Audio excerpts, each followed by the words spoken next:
Who would have thought it possible that a barefooted African boy who walked the streets of his village in Kèra in Burkina Faso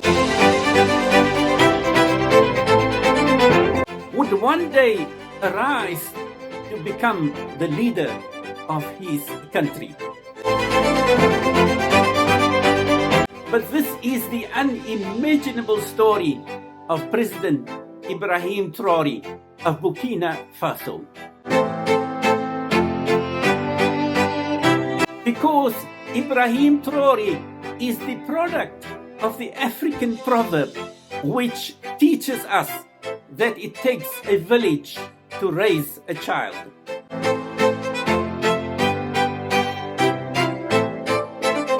But this dynamic and magnetic leader of Burkina Faso inspires one with hope and confidence. But Ibrahim Traore is an activist leader who walks his talk. We cannot talk about integration in the theme and not talk about the African Union. Because it is this organization that should unite us, create real integration. But we regret to see these wars that persist on the African continent, killing millions of young people. And that this organization, which has heads of state with armies, is unable to organize itself to support certain countries. Therefore, one is confident in his African success story and is hopeful that Africa's future will be great.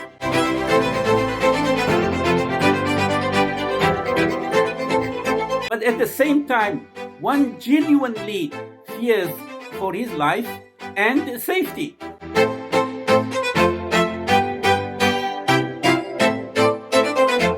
Because like Colonel Mu-àmmar al-Qa-thaa-fee,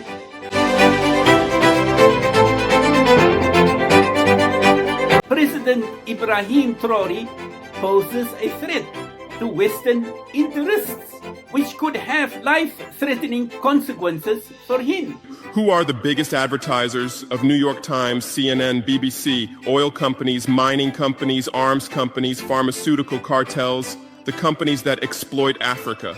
You live on their money, you defend their interests, and what I'm about to tell you might cost me my life, but it's no longer time to be silent. France's system in Africa is the CFA franc. 14 African countries still use French colonial currency. 50% of these countries' central bank reserves sit in the French treasury. France applies negative interest to this money, so we pay France to use our own money. Through this system, France transfers $500 billion worth of resources from Africa every year. Does anyone write about this? No. But when France gives Africa 10 billion euros in aid, it makes headlines. Britain's system is more sophisticated. London is the world's money laundering center. City of London, offshore paradise. Every penny stolen from Africa passes through London. Jersey, Guernsey, Cayman Islands, Virgin Islands, all under British control. Africa's wealth hides there. America's system is AFRICOM. Africa Command, 46 military bases on the continent. Official purpose, security. Real purpose, resource control. Drones in our airspace every day, listening devices everywhere. They say fighting terrorism, but it's not terrorists, it's people's leaders who are targeted. China is the new player, says win-win, builds infrastructure, gives credit, but in exchange for what? 99-year port concessions, mining rights, agricultural lands, debt-trap diplomacy, ask Sri Lanka, ask Zambia, and you write about none of this. Why? Because you're not free press, you're corporate press, your bosses are billionaires. Jeff Bezos bought Washington Post. Why? For love of journalism? Rupert Murdoch's media empire, Fox News, Wall Street Journal, The Sun, The Times, all from the same hand, all giving the same message. West is good, others are bad. Carlos Slim is the largest shareholder of New York Times, Mexican billionaire. Where's his wealth from? Monopolized telecommunications, got rich off Latin America's back, now controls America's most respected newspaper. And you claim to do independent journalism? Who are your editors? Which schools did they graduate from? Harvard, Yale, Oxford, Cambridge? Always the same elite schools, always the same worldview, always the same prejudices. How are your reporters selected? How many languages does your Africa correspondent speak? French, English, that's all. Swahili, Hausa, Yoruba. There are both similarities and dissimilarities between President Ibrahim Traore and Colonel Mu-àmmar al-Qa-thaa-fee.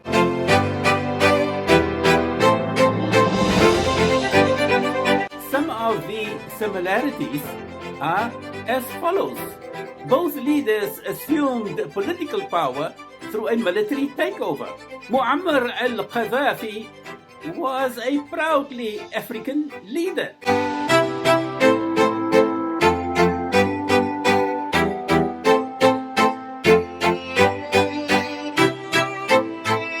And so is Ibrahim Traore.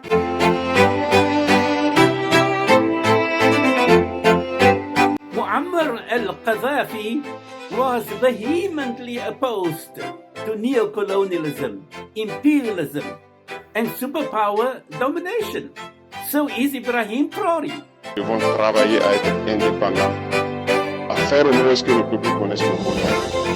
Et la lutte contre l'impérialisme, c'est ça. Mu-àmmar al-Qa-thaa-fee wanted Libya's wealth, including its oil resources, to be owned by Libyans.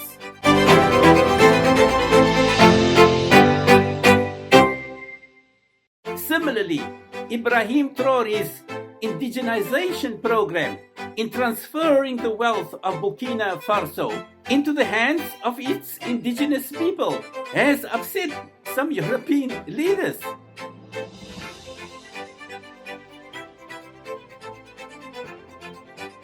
But let's focus on President Ibrahim Traore. What kind of leader is he, or what are his leadership characteristics?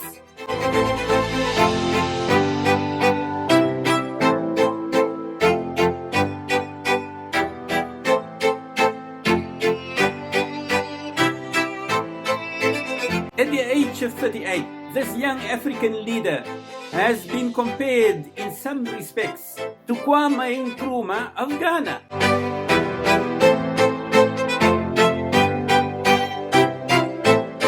In terms of his leadership capacity and capabilities. But no matter how much you compare Traore with Qa-thaa-fee or any other leader, Ibrahim Traore is a leader in his own right.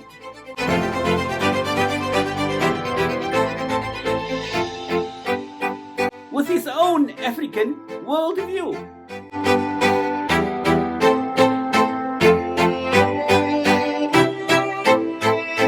Because President Ibrahim Traore only bows to Allah, also revered as God, not to any human being or man-made superpower. This makes this faith-driven and informed leader such an outstanding somebody in Burkina Faso, Africa, and globally.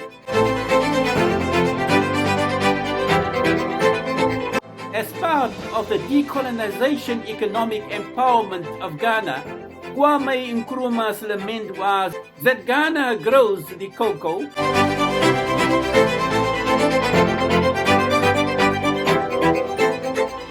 but the value add and beneficiation to process the cocoa into chocolates take place in Switzerland and elsewhere.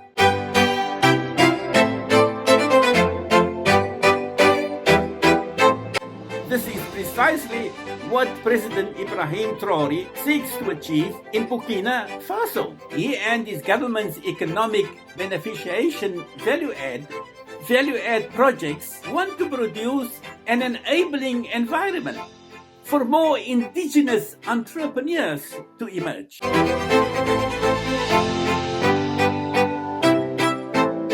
But more importantly, wealth creation and ownership should be in the hands of the indigenous people. These entrepreneurs, together with the government, will champion Burkina Faso's indigenous economic empowerment, growth, and development. But unlike Mu-àmmar al-Qa-thaa-fee,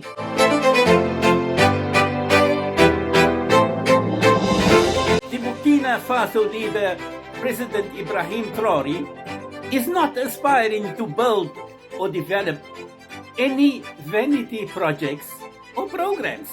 Let's briefly look at some of the mega economic development projects of the leadership of Burkina Faso to economically empower their people. Establishing a tomato processing plant to reduce the import of canned tomato paste.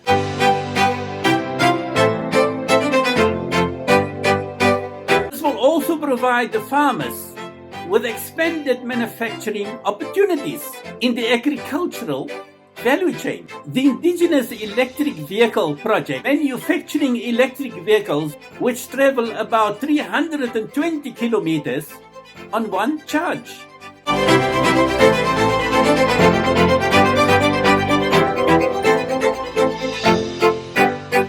The electric vehicles are produced by a local company, Itawa. The vehicle batteries are rechargeable within 30 minutes. This project reduces Burkina Faso's carbon environmental footprint. This project also provides human resource development and technological advancement, reviving Burkina Faso's national airline, named Air Burkina.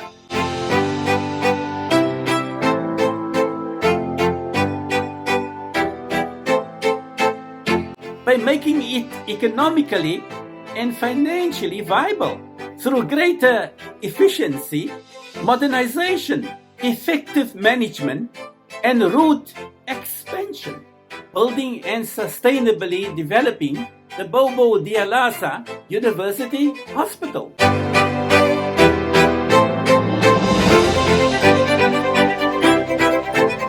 This university hospital brings healthcare closer home and reduces its dependency on medical treatment abroad.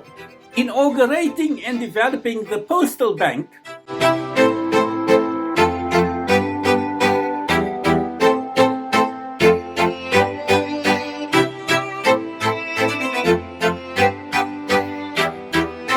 to make banking more inclusive to the wider population. Deployment of Turkish drones, and developing the indigenous Burkina Faso drone technology capabilities.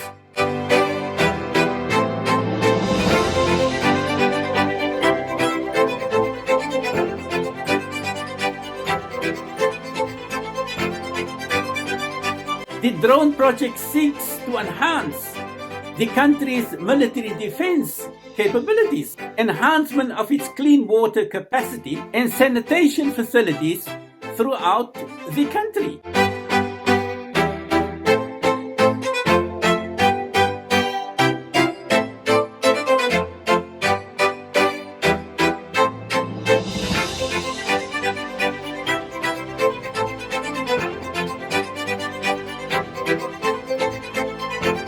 This includes drilling boreholes in areas where drinking water is most needed, building the road and traffic interchange at Ouagadougou to facilitate road traffic mobility and ease.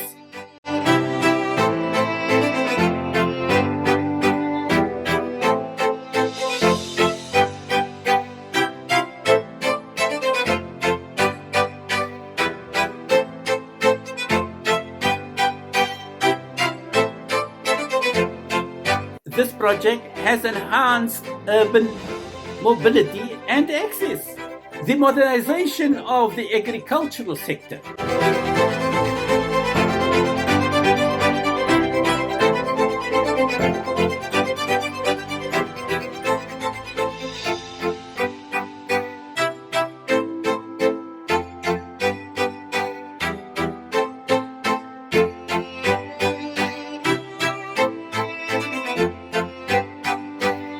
By empowering farmers, including emerging farmers, into the agricultural sector, aiming towards food self-sufficiency and security.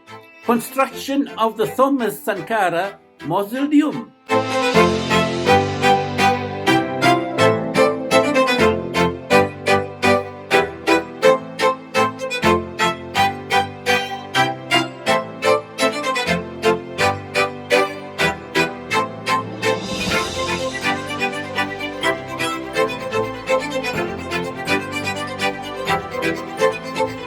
To honor the former martyred revolutionary and Prime Minister of Burkina Faso.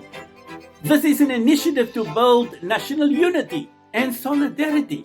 Sankara and 10 other companions were assassinated in 1987.